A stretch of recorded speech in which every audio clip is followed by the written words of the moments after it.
like to present the first paper for this evening. Miss Deborah Ancor and Miss Marianne Haffenden are presenting a paper entitled Learnings from COVID-19, Investigating Collaborative Online Learning Through the Lens of Staff Development. And just by way of background, Deborah Ancor is the Director of Research and Scholarship at the College of Law in Australia, and Marianne Haffenden, her colleague, is the Project Executive for the College of Law of the new Program Master of Legal Business. So over to that video.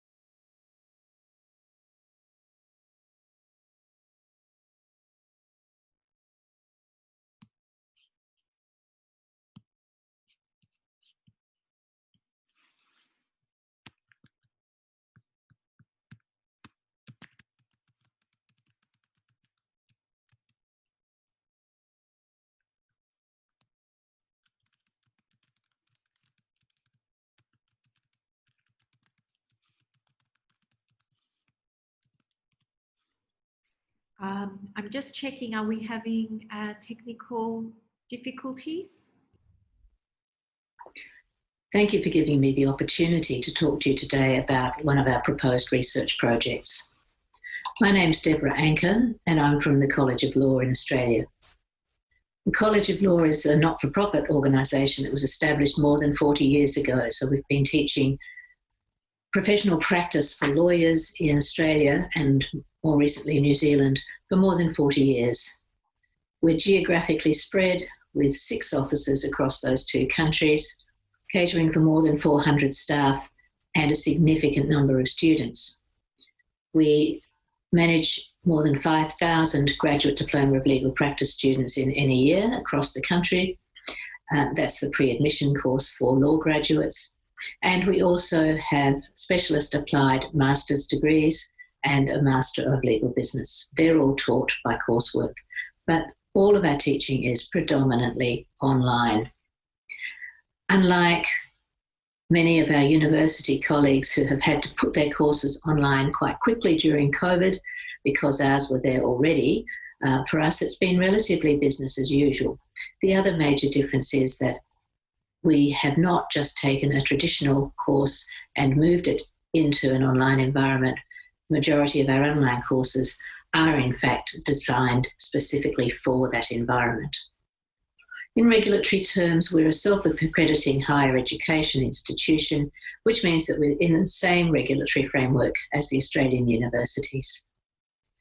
So with our courses already being online predominantly, when the COVID crisis hit, for us, to some extent, it was business as usual, but there were other effects. So when we were told there would be restrictions, all the college offices closed within a week. And the closure has been planned to last for 6 months. We're now 3 months in, and we're still in that space where we think it will be another nearly 3 months before we transition back into the office spaces. We did have some face-to-face teaching that was still part and parcel of our courses. A lot of that was in the skills area, and all of that was shifted to online within 1 to 2 weeks of moving out of our offices.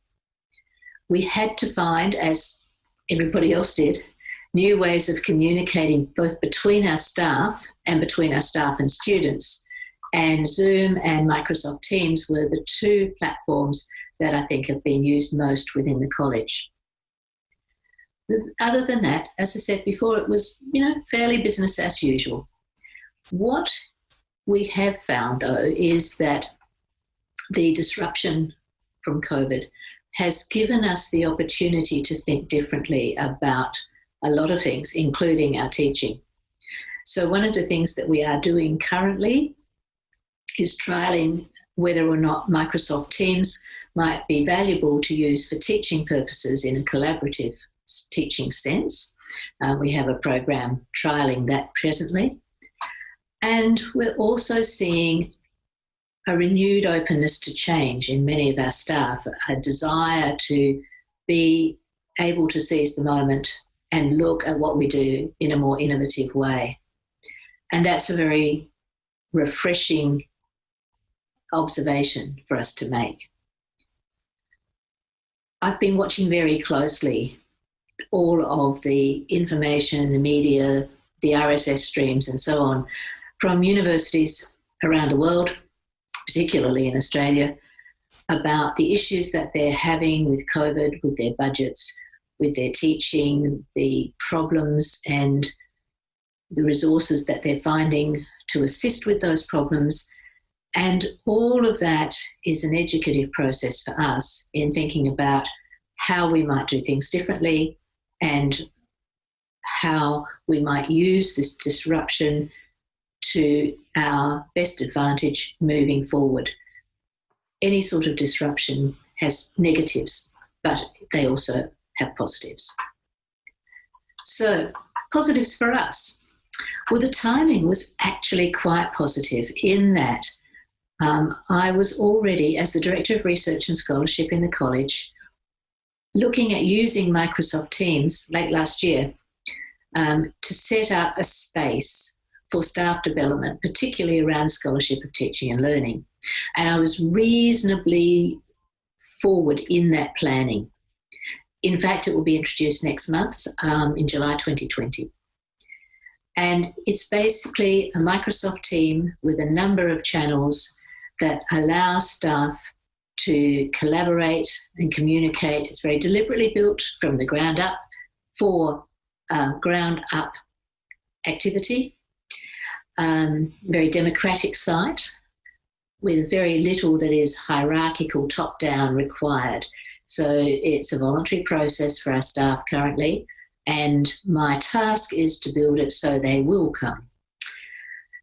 As an introductory activity, we've planned a 12-month online course in modern teaching and learning theory and practice.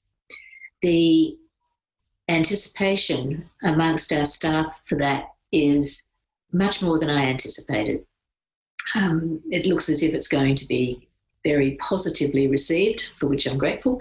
And I think we've hit the mark in what our staff are looking for. So we're going to use that and the impetus from the disruption to conduct some research into how our academic staff think about online adult learning from the student and teacher perspective. Now, we're able to do that because the course is going to put our staff into the role of students. Many of them have never been in that role in an online environment. Our staff generally come from the legal profession directly.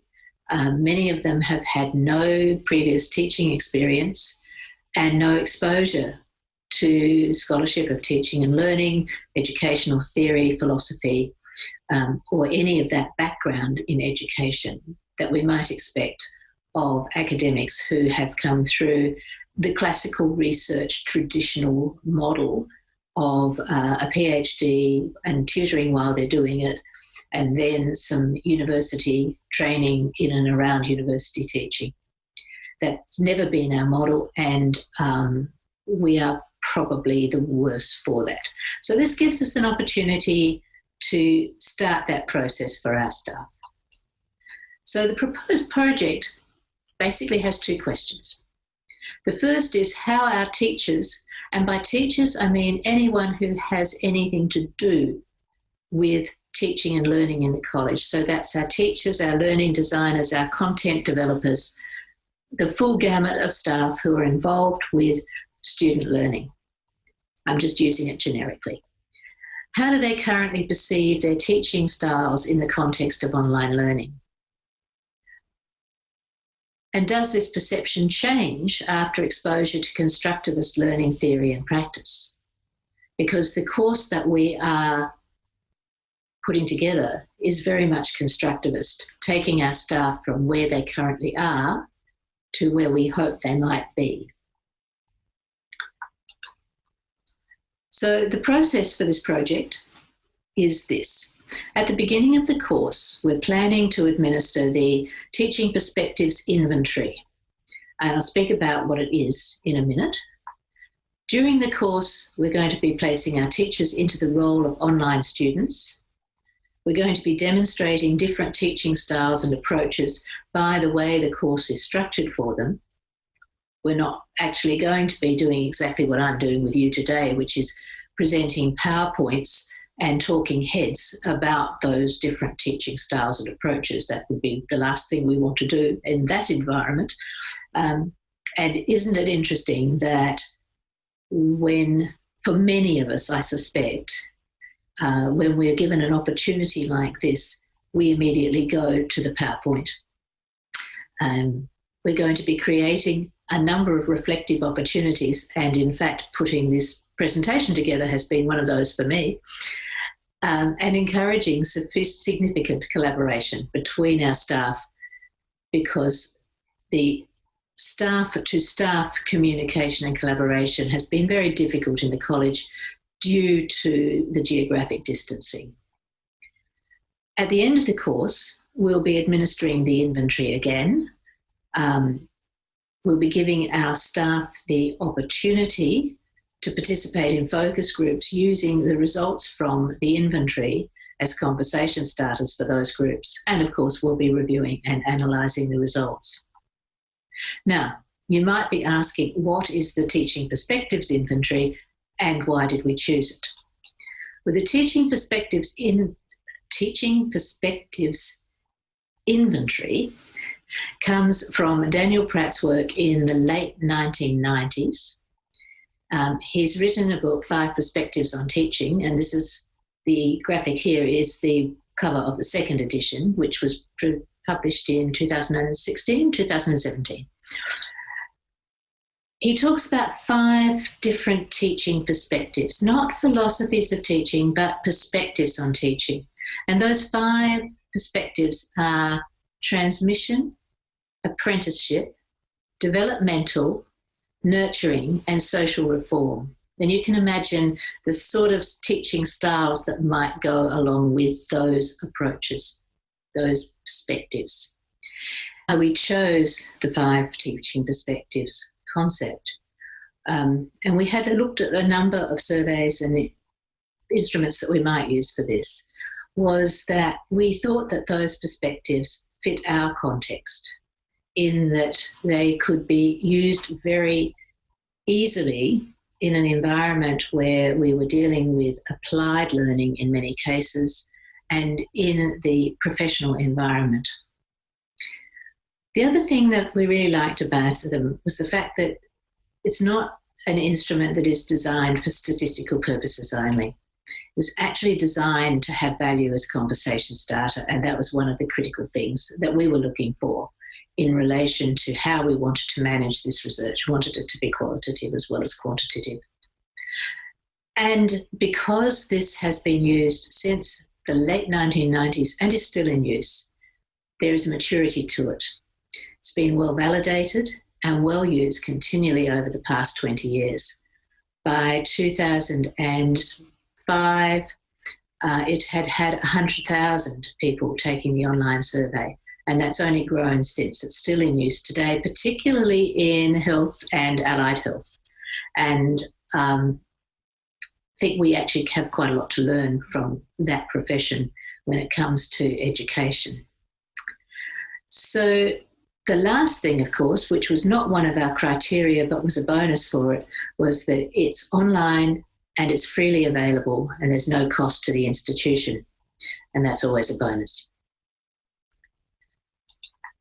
So the benefits that we see that may be coming to the college as a result of this survey are, first of all, that it will give us a commonality of language around teaching and the scholarship of teaching and learning that will enable our staff to collaborate better simply because of that commonality.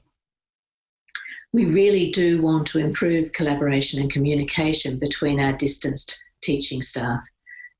Like every organisation, there are silos in ours, and we're hoping that some of those silos will start breaking down as a result of this. We're putting staff from the various offices and the various business units together in this space of talking about teaching and learning. Ideally, we will see some potential improvements in online design and facilitation and student engagement, but if any of these benefits are there at the end of the process, then we'll be very happy indeed. Now, if you have further comments or questions, I'll be online. If you have further questions or comments after the conference, please get in touch with us. Our contact details are on the slide. And thank you very much for the opportunity.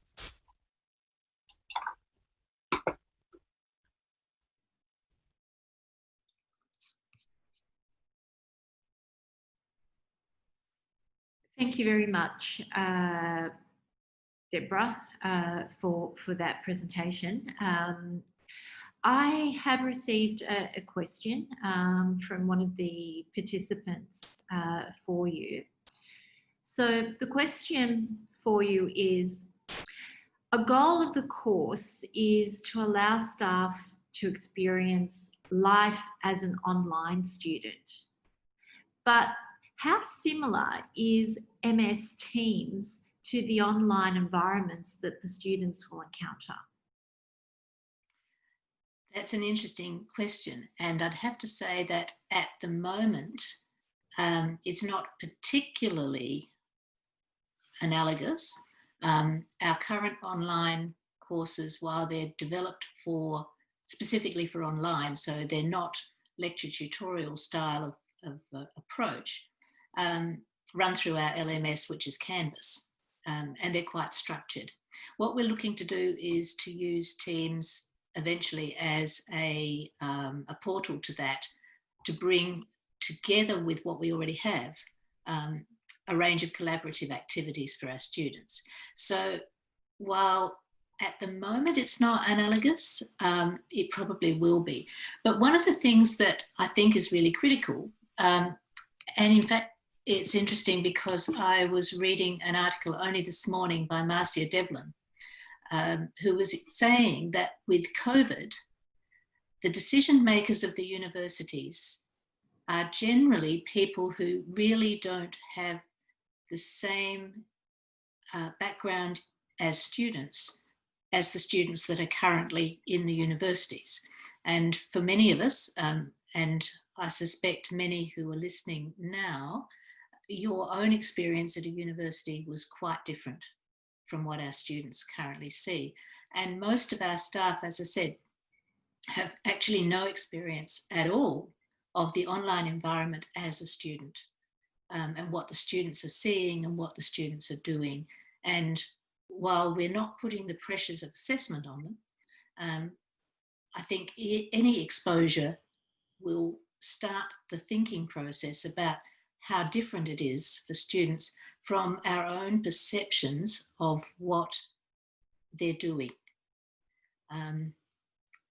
It's a really sort of interesting thing that we tend to impose, I think, still, even without realising it, our own views about what learning is and the culture around university and education on students who perhaps have completely different ones.